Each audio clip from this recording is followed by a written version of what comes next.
conhecendo aquele homem ainda, eles têm algo a dizer mais tarde, um pouco mais tarde. E também outra expressão linda. E a expressão é: porventura não nos ardia o coração quando ele nos expunha as Escrituras?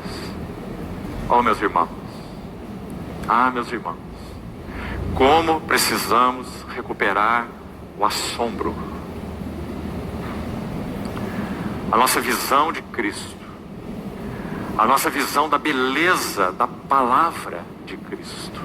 As palavras que eu vos tenho dito são espírito e são vida, como também nosso amado irmão nos lembrou hoje pela manhã. O tudo se fez novo. As palavras que eu vos tenho dito são espírito, são vida, porque eu vim para que tenham vida, e vida em abundância.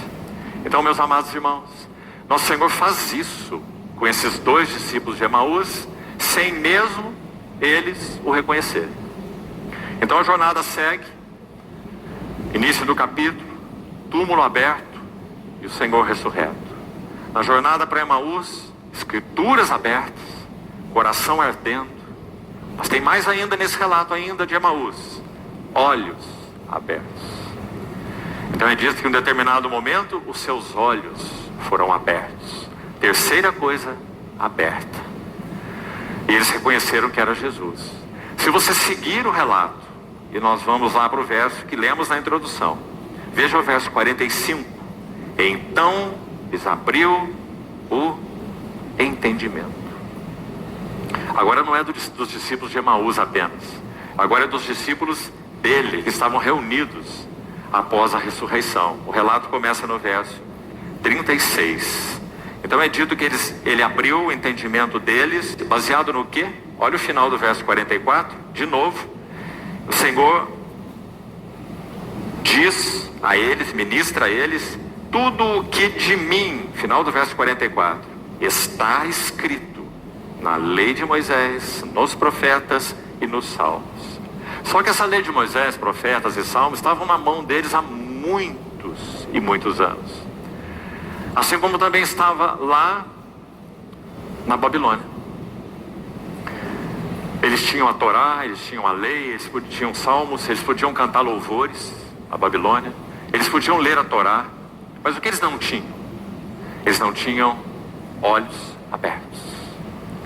Aí nós temos aquela passagem linda em Neemias 8, que registra um serviço de Esdras, em Neemias 8, quando Esdras toma a lei e lê diante do povo, da alva até o meio-dia, dando explicações para que eles entendessem o que se lia.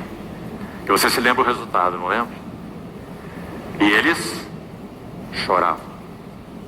Mas as Escrituras estavam na mão deles. Por que isso não aconteceu na Babilônia? Não exatamente porque eles estavam na Babilônia. Isso também é importante. A posição estava equivocada.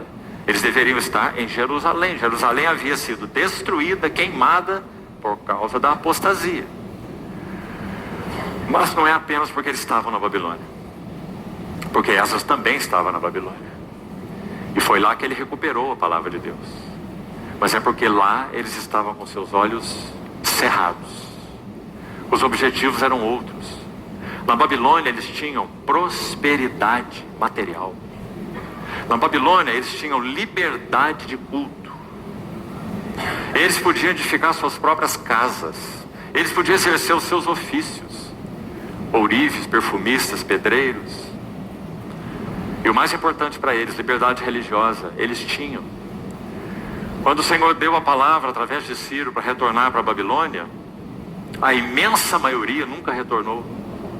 Retornar para uma jornada penosa e ir para uma cidade destruída, com qual motivo? E aí, para seguirmos o texto de Lucas, gostaria de mencionar isso aqui para os irmãos, para que o Senhor continue encontrando caminho nesses dias no nosso coração.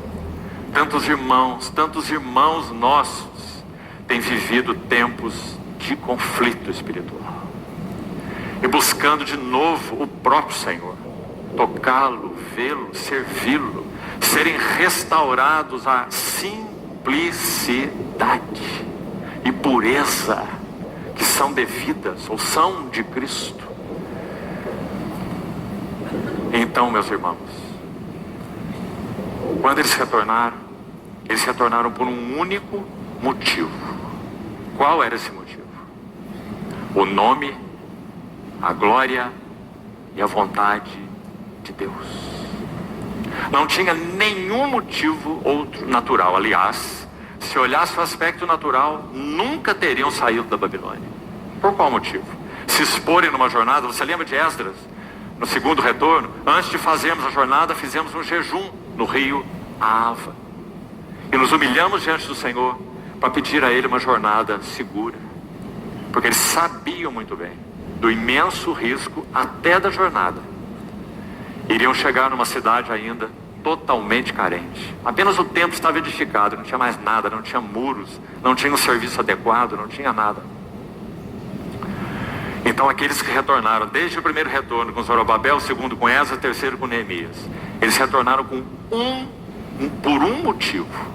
O coração deles foi de novo atrelado repetindo, ao nome de Deus que estava em Jerusalém, a vontade de Deus que estava em Jerusalém e a glória de Deus que estava em Jerusalém.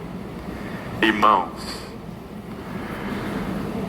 Hebreus 13, se referindo àqueles que estavam ali naquele contexto dos sacrifícios e ofertas e serviço do Velho Testamento, tão maravilhosa epístola, ela diz algo, e já que tocamos nisso, creio que é algo que o Senhor tem desejado que eu ainda diga aqui. Então me escute com atenção. Repetindo, muitos irmãos nossos estão passando um tempo de muito conflito espiritual. E nós temos tomado conhecimento e chorado com eles, nesses conflitos. Em alguns casos, nos agonizado com eles. Porque não é uma coisa simples. Então, Hebreus capítulo 13 diz assim, escute bem. Saiamos a Ele fora do arraial, levando a sua vergonha, seu vitupério, tudo que implique essa saída. Mas o mais importante aqui não é nem o saiamos e nem o vitupério, embora as duas coisas sejam importantes. A frase-chave ali é a Ele.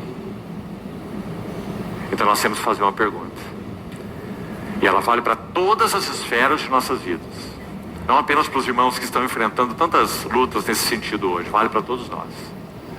A que ou para que o Senhor nos tem chamado a sair? Quem sabe de uma condição, de um trabalho, quem sabe de uma amizade, de um relacionamento, de um contexto qualquer. Será que a virtude está apenas em sair? Será que a virtude está em apenas levar o seu vitupério? Claro que não, meus amados irmãos. A virtude está em sair a Ele, fora do arraial, levando o seu vitupério. Meus queridos irmãos, nós estamos vivendo dias de urgência espiritual. Nós não temos mais tempo a perder com recreações, entretenimentos, atividades, e muitas delas chamadas de espirituais. Mas o foco está sendo perdido. E se o foco é perdido, tudo sai de órbita. Se o astro que governa o nosso sistema deixar o centro, o que será dos planetas? Vão se extraviar, vão se colidir. Se você tem uma roda onde o eixo não é central e tenta andar numa carruagem sem que o eixo esteja no centro, o que vai acontecer? Solavancos. Quantos centros equivocados têm ocupado o lugar de Cristo mesmo? E aqui, meus irmãos, tem dois deles que são muito especiais para tomarem o lugar de Cristo mesmo. E quero ter a liberdade de citar para você quais são. O primeiro se chama ministério. Ministério. Meu ministério. Meu ministério. Sabe, meus irmãos, só há um ministério na face da terra. E ele se chama o ministério do Espírito Santo.